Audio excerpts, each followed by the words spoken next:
You've probably had days where you felt inspired, when ideas just seemed to come freely and willingly.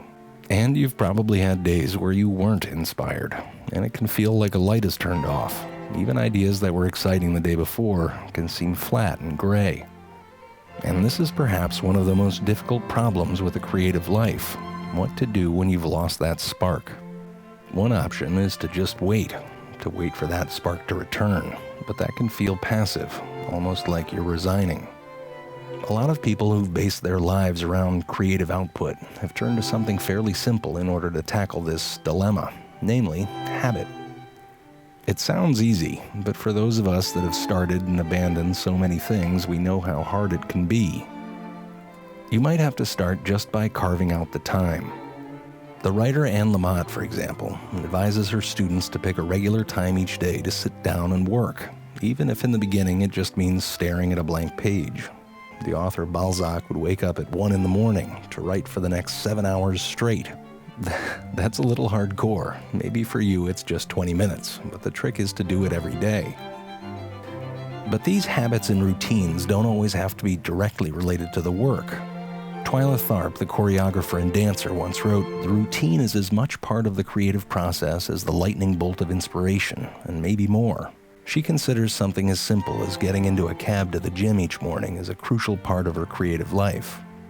Creative people throughout history have found routines that work for them, some of them pretty straightforward, like Stravinsky, who would play a Bach fugue every time he sat down to work. Some of them get a bit odd, like counting out exactly 60 coffee beans for the perfect morning coffee, as Beethoven allegedly did. Or Ben Franklin's rigorous daily schedule that included air bathing, where he would sit nude in the cold morning air. And for some, the routines become a bit extreme. The artist Francis Bacon reportedly had a habit of working hungover, something I don't personally recommend. Inventors like Thomas Edison, Tesla, and Da Vinci hardly slept at night, but made a habit of napping with regularity. And then there's Dr. Yoshiro Nakamatsu, who patented over 3,300 inventions, including the floppy disk.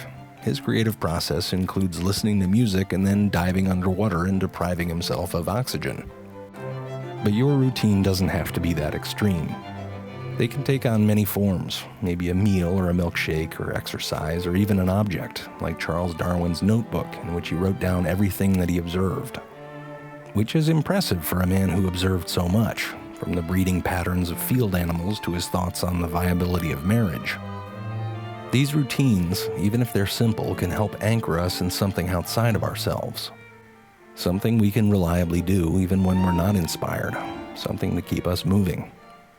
It can help remind us that the creative life is sometimes lived through small repetitions. The author E.L. Doctorow once wrote, "Writing a novel is like driving a car at night. You can only see as far as your headlights, but you can make the whole trip that way." So what routines do you have? And what do you use to keep yourself going?